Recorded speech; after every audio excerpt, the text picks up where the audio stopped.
آج اس ویڈیو میں ہم آپ کو بتائیں گے ارطغرل سے لے کر اردوغان تک کا سفر نامہ۔ آج کل ایک نئے کردار سے لوگوں کا تعارف ہوا ہے۔ کردار تو صدیوں پرانا ہے لیکن سامنے پچھلے چند سالوں میں آیا ہے۔ پاکستان ٹیلی ویژن پر ایک ڈرامہ چل رہا تھا، ارطغرل غازی۔ یہ کردار 13ویں صدی عیسوی کا ہے اور اس کا تعلق ترکوں کے ساتھ ہے، لیکن موجودہ دور کے ساتھ اس کا تعلق کیا ہے اور کیا ہو سکتا ہے؟ پاکستان کی حکومت نے یہ ڈرامہ دکھانے کا یہ فیصلہ کیوں کیا؟ بظاہر تو یہ ایک ڈرامہ ہے لیکن بہت سے ایسے عناصر ہیں جن کو اس ڈرامے سے بہت تکلیف ہوئی ہے۔ دراصل یہ معاملہ بہت صدیوں پہلے کا ہے۔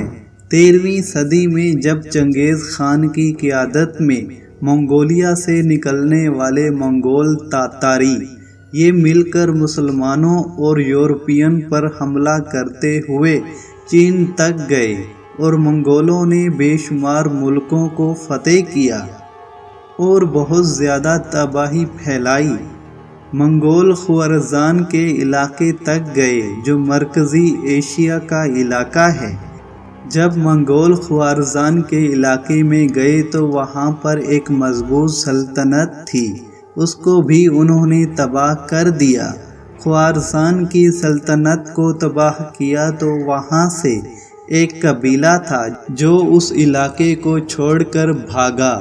اس قبیلے کا نام تھا کائی قبیلہ۔ اس قبیلے کا سردار سلیمان شاہ اور اس کے 4 بیٹے تھے۔ اس کے تیسرے نمبر کا بیٹا تھا، یہ ڈرامہ اس پر بنایا گیا ہے۔ اس کا نام تھا ارطغرل، جو بعد میں ارطغرل غازی کے نام سے مشہور ہوا۔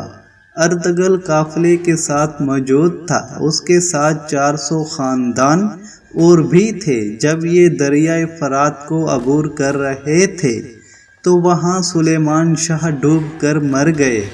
سلیمان شاہ کے مرنے کے بعد ارطغرل کو اس کے قبیلے والوں نے سردار چن لیا۔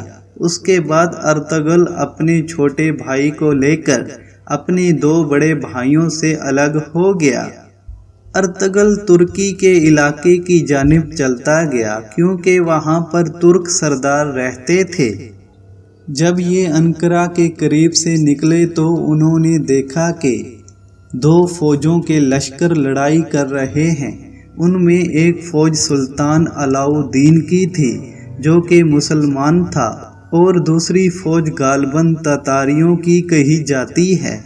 کائی والوں نے وہاں سے سلطان کی فوج کا ساتھ دیا اور یوں سلطان ایک ہاری ہوئی جنگ جیت گیا اور انہیں وہاں فتح حاصل ہوئی۔ ارطغرل سلطان کو بہت پسند آ گیا اور سلطان انہیں انقرہ اپنے ساتھ لے گیا اور وہاں ان کو ایک علاقہ بھی دے دیا جو ایک پہاڑی علاقہ تھا۔ سلطان نے ارطغرل کو کہا کہ آپ یہاں رہیں اور جو ہمارے دشمن ہیں ان کو روکنے میں ہماری مدد کریں۔ ارطغرل وہاں پر گیا اور جم کر بیٹھ گیا۔ ارطغرل نے اپنی زندگی میں ایک خواب دیکھا تھا۔ اس کو ایک چاند اور بہت بڑا درخت نظر آیا جس کی شاخیں دنیا بھر میں پھیلی تھیں اور 4 دریا اور 4 پہاڑ بھی نظر آئے تھے۔ ارطغرل کے مرشد نے اسے بتایا تھا کہ تم ایک بہت بڑی حکمرانی کرو گے اور تمہاری اولاد بھی کرے گی اور تم اسلام اور دین کے لیے کام کرو گے۔ تمہیں چن لیا گیا ہے۔ یوں ارطغرل کا جو خواب اس نے دیکھا تھا وہ اس طرح پورا ہوا کہ جو 4 دریا اس نے دیکھے تھے وہ اس کی سلطنت میں شامل تھے۔ دریا فرات، دریا دجلہ، دریا نیل، دریا دابف، اور جو 4 پہاڑ اس نے دیکھے تھے وہ بھی اس کی سلطنت میں شامل تھے۔ کوہ طور، کوہ کاف، کوہ اطلس اور کوہ بلقاب، یہ تمام اس کی سلطنت میں شامل تھے۔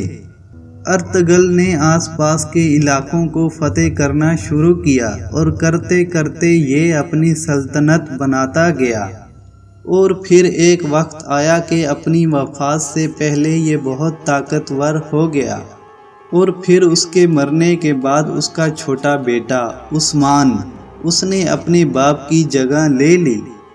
عثمان ایک پکا اور سچا مسلمان تھا اور ساتھ بڑا عادل آدمی بھی تھا۔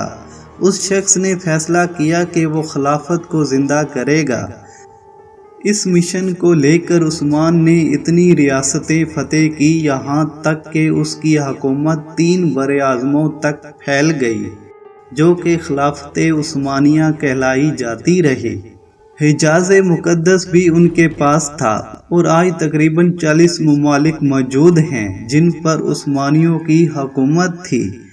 پھر 700 سال کے بعد پہلی جنگ عظیم ہوئی، اس کے بعد یہ کمزور ہونے لگے۔ وجہ یہ کہ ان میں غداریاں اور بہت ساری خرابیاں آ گئی، اور نوبت یہاں تک آ گئی کہ سلطنت عثمانیہ کا آخری سلطان وحید الدین اس کو جلا وطن ہونا پڑا۔ پہلی جنگ عظیم کے بعد دنیا 2 حصوں میں تقسیم ہو گئی تھی۔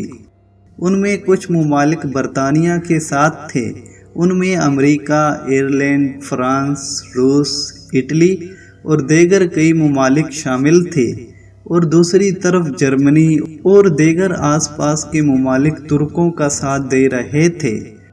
ترک اپنی خلافت بچا رہے تھے اور زور لگا رہے تھے۔ پہلے 3 سال تو انہیں فتح ملتی رہی۔ جب یہ مالی طور پر کمزور ہونا شروع ہوئے تو شکست ان کا مقدر بنی۔ جب جنگ ختم ہوئی تو دونوں فریقین میں ایک معاہدہ ہوا۔ اس معاہدے کو ٹریٹی آف لوزان کہا جاتا ہے۔ یہ معاہدہ لوزان میں ہوا، جو سوئٹزرلینڈ کا علاقہ ہے۔ یہ معاہدہ ترکوں کے لیے ایک نئی زندگی بھی تھا، لیکن ان کے بہت سارے خواب بھی ٹوٹ گئے تھے۔ اس معاہدے کو لے کر آج بھی دنیا میں کچھ عناصر بوخلاہٹ کا شکار ہیں۔ اس معاہدے میں کیا درج تھا، ہم آپ کو بتاتے ہیں۔ خلافت عثمانیہ ختم کر دی جائے گی۔ خلافت کے تمام جانشین جو ہیں ان کو ہٹا دیا جائے گا۔ خلافت کے تمام اثاثے ضبط کر لیے جائیں گے۔ ترکی کو سیکولر ریاست بنا دیا جائے گا۔ ترکی کے اندر اسلامی قوانین پر پابندی لگا دی گئی۔ خلافت پر بھی پابندی لگا دی گئی۔ ترکی اپنے ملک سے معدنیات نہیں نکال سکے گا۔